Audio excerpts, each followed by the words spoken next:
Chapter 29. The first thing Tom heard on Friday morning was a glad piece of news. Judge Thatcher's family had come back to town the night before. Both Injun Joe and the treasure sunk into secondary importance for a moment, and Becky took the chief place in the boy's interest. He saw her, and they had an exhausting good time playing I Spy and Gully Keeper with a crowd of their schoolmates. The day was completed and crowned in a peculiarly satisfactory way. Becky teased her mother to appoint the next day for the long-promised and long-delayed picnic, and she consented. The child's delight was boundless, and Tom's not more moderate. The invitations were sent out before sunset, and straightway the young folks of the village were thrown into a fever of preparation and pleasurable anticipation. Tom's excitement enabled him to keep awake until a pretty late hour, and he had good hopes of hearing Huck's meow, and of having his treasure to astonish Becky and the picnickers with next day. But he was disappointed. No signal came that night. Morning came eventually, and by 10 or 11 o'clock a giddy and rollicking company were gathered at Judge Thatcher's, and everything was ready for a start. It was not the custom for elderly people to mar the picnics with their presence. The children were considered safe enough under the wings of a few young ladies of 18 and a few young gentlemen of 23 or thereabouts. The old steam ferry boat was chartered for the occasion. Presently the gay throng filed up the main street laden with provision baskets. Sid was sick and had to miss the fun. Mary remained at home to entertain him. The last thing Mrs. Thatcher said to Becky was, "You'll not get back till late. Perhaps you'd better stay all night with some of the girls that live near the ferry landing, child." "Then I'll stay with Susie Harper, Mama." "Very well. And mind and behave yourself, and don't be any trouble." Presently, as they tripped along, Tom said to Becky, "Say, I'll tell you what we'll do. Instead of going to Joe Harper's, we'll climb right up the hill and stop with the Widow Douglas. She'll have ice cream. She has it most every day, had loads of it, and she'll be awful glad to have us." "Oh, that'll be fun." Then Becky reflected a moment and said, "But what will Mama say?" "How will she ever know?" The girl turned the idea over in her mind and said reluctantly, "I reckon it's wrong, but shucks, your mother won't know, and so what's the harm? All she wants is that you'll be safe, and I bet you she'd said go there if she'd thought of it. I know she would." The Widow Douglas' splendid hospitality was a tempting bait. It and Tom's persuasions presently carried the day, so it was decided to say nothing to anybody about the night's program. Presently it occurred to Tom that maybe Huck might come this very night and give the signal. The thought took a deal of the spirit out of his anticipations. Still, he could not bear to give up the fun at Widow Douglas, and why should he give it up, he reasoned. The signal did not come the night before, so why should it be any more likely to come tonight? The sure fun of the evening outweighed the uncertain treasure, and boy-like, he determined to yield to the stronger inclination and not to allow himself to think of the box of money another time that day. 3 miles below town, the ferry-boat stopped at the mouth of a woody hollow and tied up. The crowd swarmed ashore, and soon the forest distances and craggy heights echoed far and near with shoutings and laughter. All the different ways of getting hot and tired were gone through with, and by the rovers straggled back to camp, fortified with responsible appetites, and then the destruction of the good things began. After the feast there was a refreshing season of rest and chat in the shade of spreading oaks. By and by, somebody shouted, "Who's ready for the cave?" Everybody was. Bundles of candles were procured, and straightway there was a general scamper up the hill. The mouth of the cave was up the hillside, an opening shaped like a letter. Its massive oaken door stood unbarred. Within was a small chamber, chilly as an ice-house, and walled by nature with solid limestone that was dewy with cold sweat. It was romantic and mysterious to stand here in the deep gloom and look out upon the green valley shining in the sun. But the impressiveness of the situation quickly wore off, and the romping began again. The moment a candle was lighted, there was a general rush upon the owner of it. A struggle and a gallant defense followed, but the candle was soon knocked down or blown out, and then there was a glad clamor of laughter and a new chase. but all things have an end. By and by, the procession went filing down the steep descent of the main avenue, the flickering rank of lights dimly revealing the lofty walls of rock, almost to their point of junction 60 feet overhead. This main avenue was not more than 8 or 10 feet wide. Every few steps, other lofty and still narrower crevices branched from it on either hand, for McDougall's cave was but a vast labyrinth of crooked aisles that ran into each other and out again and led nowhere. It was said that one might wander days and nights together through its intricate tangle of rifts and chasms and never find the end of the cave, and that he might go down and down and still down into the earth, and it was just the same, labyrinth under labyrinth, and no end to any of them. No man knew the cave.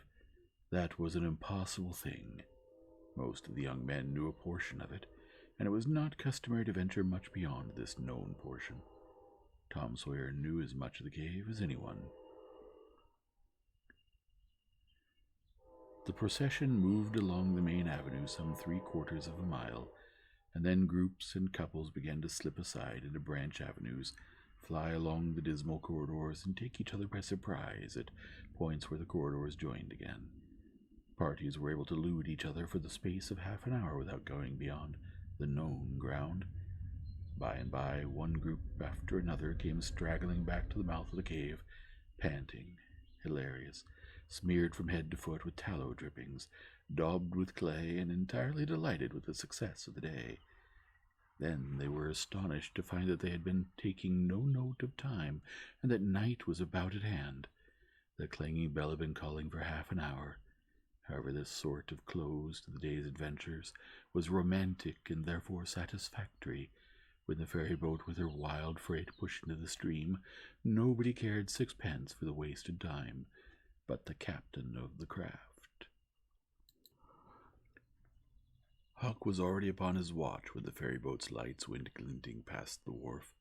He heard no noise on board, for the young people were as subdued and still as people usually are who are nearly tired to death. He wondered what boat it was, and why she did not stop at the wharf, and then he dropped her out of his mind and put his attention upon his business. The night was growing cloudy and dark. 10 o'clock came, and the noise of vehicles ceased. Scattered lights began to wink out. All straggling foot passengers disappeared. The village betook itself to its slumbers, and left the small watcher alone with the silence and the ghosts. 11 o'clock came, and the tavern lights were put out. Darkness everywhere now. Huck waited what seemed a weary long time, but nothing happened. His faith was weakening. Was there any use? Was there really any use? Why not give it up and turn in? A noise fell upon his ear. He was all attention in an instant. The alley door closed softly. He sprang to the corner of the brick store. The next moment 2 men brushed by him, and one seemed to have something under his arm. It must be that box, so they were going to remove the treasure. Why call Tom now? It would be absurd. The men would get away with the box and never be found again. No, he would stick to their wake and follow them. He would trust to the darkness for security from discovery. So, communing with himself, Huck stepped out and glided along behind the men, cat-like, with bare feet, allowing them to keep just far enough ahead not to be invisible. They moved up the river street 3 blocks, then turned to the left up a cross street. They went straight ahead then until they came to the path that led up Cardiff Hill. This they took. They passed by the old Welshman's house halfway up the hill without hesitating, and still climbed upward. Good, thought Huck. They will bury it in the old quarry. But they never stopped at the quarry. They passed on up the summit. They plunged into the narrow path between the tall sumac bushes, and were at once hidden in the gloom. Huck closed up and shortened his distance now, for they would never be able to see him. He trotted along a while, then slackened his pace, fearing he was gaining too fast. Moved on a piece, then stopped altogether. Listened. No sound. None, save that he seemed to hear the beating of his own heart. The hooting of an owl came over the hill. Ominous sound. but no footsteps. Heavens, was everything lost? He was about to spring with winged feet when a man cleared his throat not 4 feet from him. Huck's heart shot into his throat, but he swallowed it again, and then he stood there shaking as if a dozen agues had taken charge of him at once, and so weak that he thought he must surely fall to the ground. He knew where he was. He knew he was within 5 steps of the stile leading into Widow Douglas' grounds. Very well, he thought. Let them bury it here. It won't be hard to find. Now there was a voice. A very low voice. Injun Joe's. Damn her. Maybe she's got company. There's lights, late as it is. I can't see any.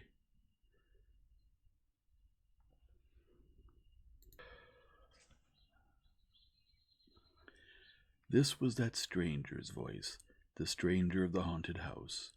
A deadly chill went to Huck's heart. This, then, was the revenge job. His thought was to fly. Then he remembered that the Widow Douglas had been kind to him more than once, and maybe these men were going to murder her. He wished he dared venture to warn her, but he knew he didn't dare. They might come and catch him. He thought all this and more in the moment that elapsed between the stranger's remark and Injun Joe's next, which was, "Because the bush is in your way. Now this way. Now you see, don't you?"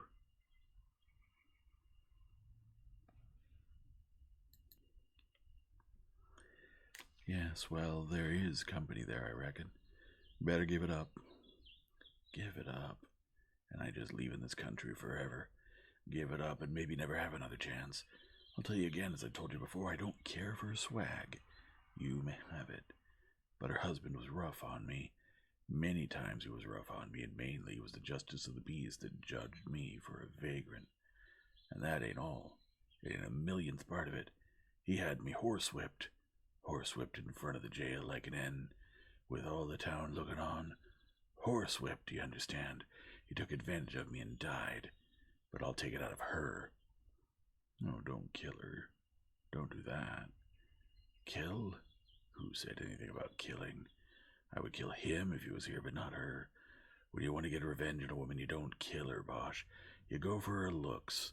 You slit her nostrils. You knot her ears like a sow. By God, that's... Keep your opinion to yourself. It'll be safest for you. I'll tie her to the bed. If she bleeds to death, is that my fault? I'll not cry if she does. My friend, you'll help me in this thing for my sake. That's why you're here. I mightn't be able alone. If you flinch, I'll kill you. Do you understand that? If I have to kill you, I'll kill her, and then I reckon nobody'll ever know much about who done this business. Well, if it gotta be done, let's get at it. The quicker the better. I'm all in a shiver. Do it now. Company there. Look here, I'll get suspicious of you first thing you know. No, we'll wait till the lights are out. There's no hurry. Huck felt that a silence was going to ensue, a thing still more awful than any amount of murderous talk, so he held his breath and stepped gingerly back, planted his foot carefully and firmly, after balancing one-legged in a precarious way and almost toppling over, first on one side, then on the other. He took another step back with the same elaboration and the same risks, then another, and a twig snapped under his foot. His breath stopped and he listened. There was no sound. The stillness was perfect. His gratitude was measureless.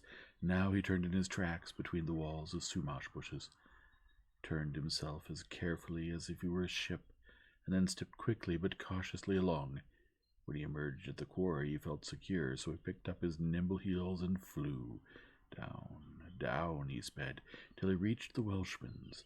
He banged at the door, and presently the heads of the old man and his 2 stalwart sons were thrust from windows. "What's the row there? Who's banging? What do you want?" "Let me in, quick. I'll tell you everything." "Why, who are you?" "Huckleberry Finn, quick, let me in." "Huckleberry Finn, indeed. It ain't a name to open many doors, I judge. But let him in, lads, and let's see what the trouble is." "Please don't ever tell I told you," were Huck's first words when he got in. Please don't. I'd be killed, sure. But the widow's been good friends to me sometimes, and I want to tell. I will tell if you'll promise me you won't ever say it was me." "By George, he has got something to tell, or he wouldn't act so," exclaimed the old man. "Out with it, and nobody here will ever tell, lad." 3 minutes later, the old man and his sons, well armed, were up the hill and just entering the sumac patch on tiptoe, their weapons in their hands. Huck accompanied them no further. He hid behind a great boulder and fell to listening. There was a lagging, anxious silence, and then all of a sudden there was an explosion of firearms and a cry. Huck waited for no particulars. He sprang away and spread down the hill as fast as his legs could carry him.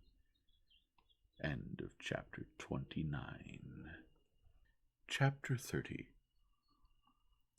As the earliest suspicion of dawn appeared on Sunday morning, Huck came groping up the hill and rapped gently at the old Welshman's door. The inmates were asleep, but it was a sleep that was set on a hair-trigger on account of the exciting episode of the night. A call came from a window. "Who's there?"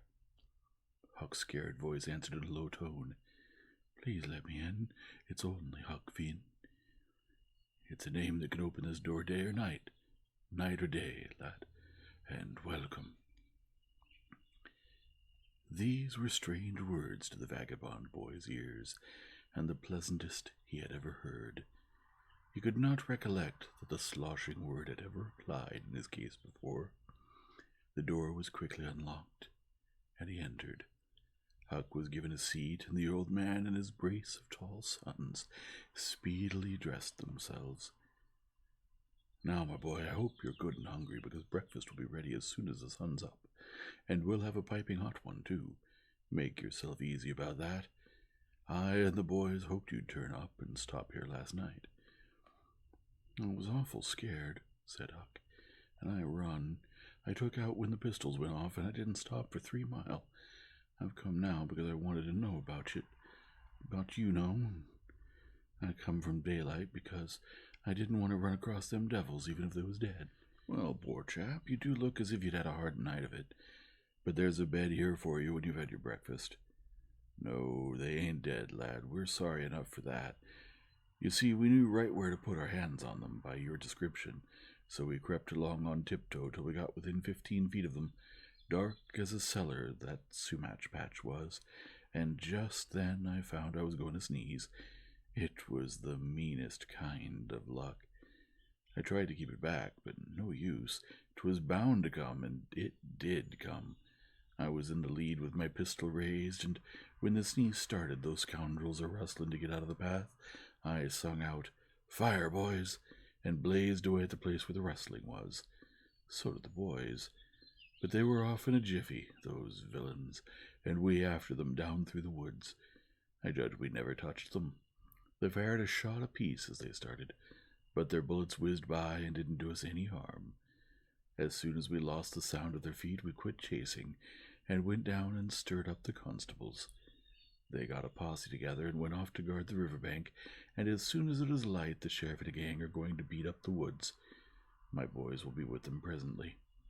I wish we had some sort of description of those rascals.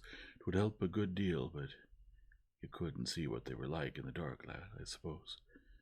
"Oh, yes. I saw them downtown and followed them." "Splendid! Describe them, my boy." "One's the old deaf and dumb Spaniard that's been around here once or twice, and t'other's a mean-looking, ragged—" "That's enough, lad. We know the men. Happened on them in the woods back of the widow's one day, and they slunk away. Off with you, boys, and tell the sheriff. Get your breakfast tomorrow morning." The Welshman's sons departed at once. As they were leaving the room, Huck sprang up and exclaimed, "Oh, please don't tell Buddy it was me that blowed on them. Oh, please." "All right, if you say it, Huck. But you ought to have the credit of what you did." "Oh, no. Please don't tell." When the young men were gone, the old Welshman said, "They won't tell, and I won't, but why don't you want it known?" Huck would not explain further than to say that he already knew too much about one of those men, and would not have the man know that he knew anything against him for the whole world. He would be killed for knowing it, sure. The old man promised secrecy once more, and said, "How did you come to follow these fellows, lad? Were they looking suspicious?" Huck was silent while he framed a dully cautious reply, and he said, "Well, you see, I'm a kind of a hard lot, at least everybody says so, and I don't see nothing agin it. And sometimes I can't sleep much on account of thinking about it and sort of trying to strike out a new way of doing. That was the way of it last night. I couldn't sleep, and so I come along up street about midnight, a turning it all over, and when I got to that old shackly brick store by the Temperance Tavern, I backed up agin the wall having to think.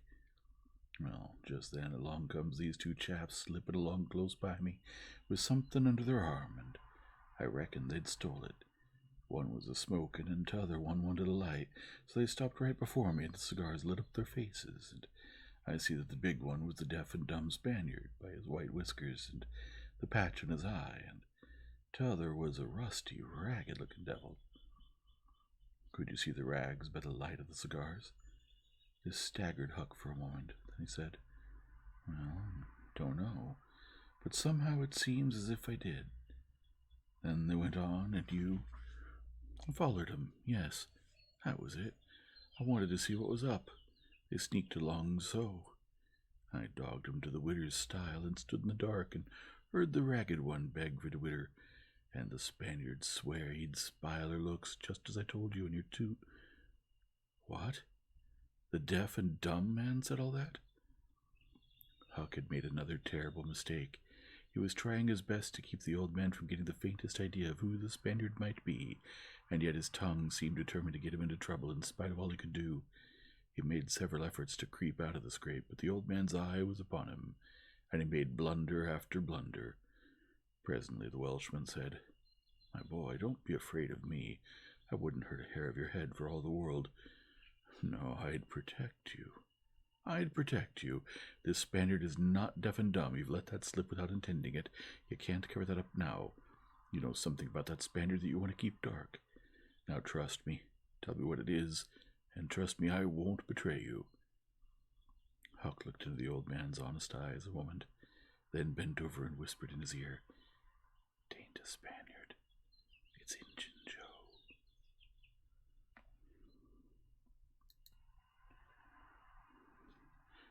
The Welshman almost jumped out of his chair. In a moment he said, "It's all plain enough now. When you talked about notching ears and slitting noses, I judged that was your own embellishment, because white men don't take that sort of revenge. But an Injun, that's a different matter altogether." During breakfast the talk went on, and in the course of it the old man said that the last thing which he and his sons had done before going to bed was to get a lantern and examine the stile in its vicinity for marks of blood. They found none, but captured a bulky bundle of what? If the words had been lightning, they could not have leaped with a more stunning suddenness from Huck's blanched lips. His eyes were staring wide now, and his breath suspended, waiting for the answer. The Welshman started, stared in return. 3 seconds, 5 seconds, 10, then replied, "Of burglar's tools. Why, what's the matter with you?" Huck sank back, panting gently, but deeply, unutterably grateful. The Welshman eyed him gravely, curiously, and presently said, "Yes, burglar's tools. They appeared to relieve you a good deal. But what did give you that turn? What were you expecting we'd found?" Huck was in a close place. The inquiring eye was upon him.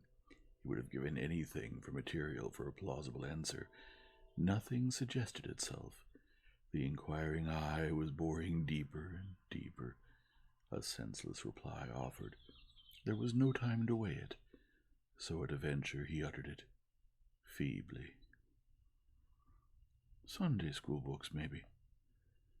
Poor Huck was too distressed to smile, but the old man laughed loud and joyously, shook up the details of his anatomy from head to foot, and ended by saying that such a laugh was money in a man's pocket, because it cut down the doctor's bill like everything. Poor old chap, you're white and jaded. You ain't well a bit. No wonder you're a little flighty and off your balance. But you'll come out of it. Rest and sleep will fetch you out all right, I hope." Huck was irritated to think he had been such a goose and betrayed such a suspicious excitement, for he had dropped the idea that the parcel brought from the tavern was the treasure, as soon as he had heard the talk at the widow's stile. He had only thought it was not the treasure, however. He had not known that it wasn't, and so the suggestion of a captured bundle was too much for his self-possession.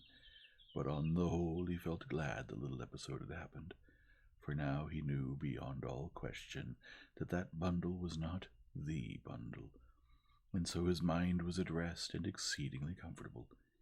In fact, everything seemed to be drifting just in the right direction now. The treasure must be still in number 2. The men would be captured and jailed that day, and he and Tom could seize the gold that night without any trouble or any fear of interruption. Just as breakfast was completed, there was a knock at the door. Huck jumped for a hiding place, for he had no mind to be connected even remotely with the late event. The Welshman admitted several ladies and gentlemen, among them the widow Douglas, and noticed that groups of citizens were climbing up the hill to stare at the stile. So the news had spread. The Welshman had to tell the story of the night to the visitors. The widow's gratitude for her preservation was outspoken. "Don't say a word about it, madam. There's another that you're more beholden to than you are to me and my boys, maybe, but he don't allow me to tell his name. We wouldn't have been there but for him."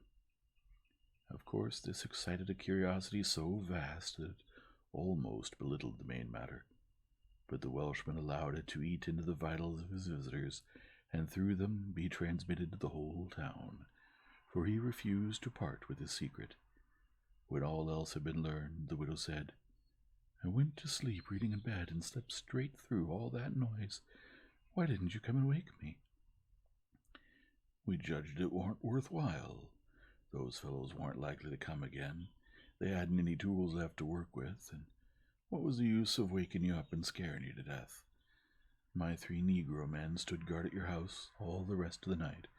They've just come back." More visitors came, and the story had to be told and retold for a couple of hours more. There was no Sabbath school during day school vacation, but everybody was early at church. The stirring event was well canvassed. News came that not a sign of the 2 villains had been yet discovered. When the sermon was finished, Judge Thatcher's wife dropped alongside of Miss Harper as she moved down the aisle with the crowd and said, "Is my Becky going to sleep all day? I just expected she would be tired to death." "Her Becky?" "Yes," with a startled look. "Didn't she stay with you last night?" "Why, no." Mrs. Thatcher turned pale and sank into a pew just as Aunt Polly, talking briskly with a friend, passed by. Aunt Polly said, "Good morning, Mrs. Thatcher." "Good morning, Mrs. Harper. I've got a boy that's turned up missing. I reckon my Tom stayed at your house last night, one of you, and now he's afraid to come to church. I've got to settle with him." Mrs. Thatcher shook her head feebly and turned paler than ever. "He didn't stay with us," said Mrs. Harper, beginning to look uneasy. A marked anxiety came into Aunt Polly's face.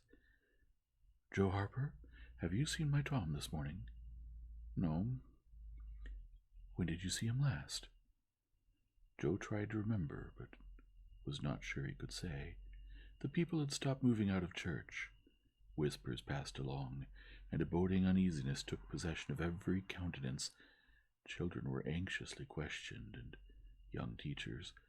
They all said they had not noticed whether Tom and Becky were on board the ferry boat on the homeward trip. It was dark. No one thought of inquiring if anyone was missing. One young man finally blurted out his fear that they were still in the cave.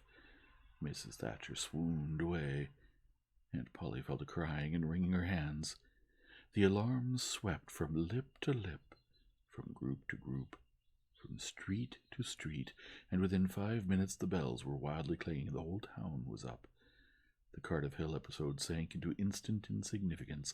The burglars were forgotten. Horses were saddled, skiffs were manned, the ferry boat ordered out, and before the horror was half an hour old, 200 men were pouring down high road and river toward the cave. All the long afternoon the village seemed empty and dead. Many women visited Aunt Polly and Mrs. Thatcher and tried to comfort them. They cried with them, too, and that was still better than words. All the tedious night the town waited for news, but when the morning dawned at last, all the word that came was, "Send more candles, and send food." Mrs. Thatcher was almost crazed, and Aunt Polly also. Judge Thatcher sent messages of hope and encouragement from the cave, but they conveyed no real cheer. The old Welshman came homeward toward daylight, splattered with candle grease, smeared with clay, and almost worn out. He found Huck still in the bed that had been provided for him, and delirious with fever. The physicians were all at the cave, so the widow Douglas came and took charge of the patient. She said she would do her best by him, because whether he was good, bad, or indifferent, he was the Lord's, and nothing that was the Lord's was a thing to be neglected. The Welshman said Huck had good spots in him, and the widow said, "You can depend on it. That's the Lord's mark. He don't leave it off. He never does. Puts it somewhere in every creature that comes from his hands." Early in the forenoon, parties of jaded men began to straggle into the village, but the strongest of the citizens continued searching. All the news that could be gained was that the remotenesses of the cavern were being ransacked that had never been visited before, that every corner and crevice was going to be thoroughly searched, that wherever one wandered through the maze of passages, lights were to be seen flitting higher, hither and thither in the distance, and shoutings and pistol shots sent their hollow reverberations to the ear down the somber aisles. In one place, far from the section usually traversed by tourists, the names Becky and Tom had been found traced upon the rocky wall with candle smoke, and near at hand a grease-soiled bit of ribbon. Mrs. Thatcher recognized the ribbon and cried over it. She said it was the last relic she should ever have of her child, and that no other memorial of her could ever be so precious, because this one parted latest from the living body before the awful death came. Some said that now and then, in the cave, a faraway speck of light would glimmer, and then a glorious shout would burst forth, and a score of men go trooping down the echoing aisle, and then a sickening disappointment always followed. The children were not there. It was only a searcher's light. 3 dreadful days and nights dragged their tedious hours along, and the village sank into a hopeless stupor. No one had heart for anything. The accidental discovery just made that the proprietor of the Temperance Tavern kept liquor on his premises scarcely fluttered the public pulse, tremendous as the fact was. In a lucid interval, Huck feebly led up the subject of taverns, and finally asked, dimly dreading the worst, if anything had been discovered at the Temperance Tavern since he had been ill. "Yes," said the widow. Huck started up in bed, wild-eyed. "What? What was it?" "Liquor, and the place has been shut up. Lie down, child. What a turd you did give me. Only tell me just one thing, only one, just, please. Was it Tom Sawyer that found it?" The widow burst into tears. "Hush, hush, child, hush. I've told you before you must not talk. You're very, very sick." Then nothing but liquor had been found. There would have been a great powwow if it had been the gold. So the treasure was gone forever. Gone forever. But what could she be crying about? Curious that she should cry. These thoughts worked their dim way through Huck's mind, and under the weariness that gave him, he fell asleep. The widow said to herself, "There, he's asleep, poor wreck. Tom Sawyer find it? Pity, but somebody could find Tom Sawyer. There ain't many left now that's got hope enough, or strength enough either, to go on searching."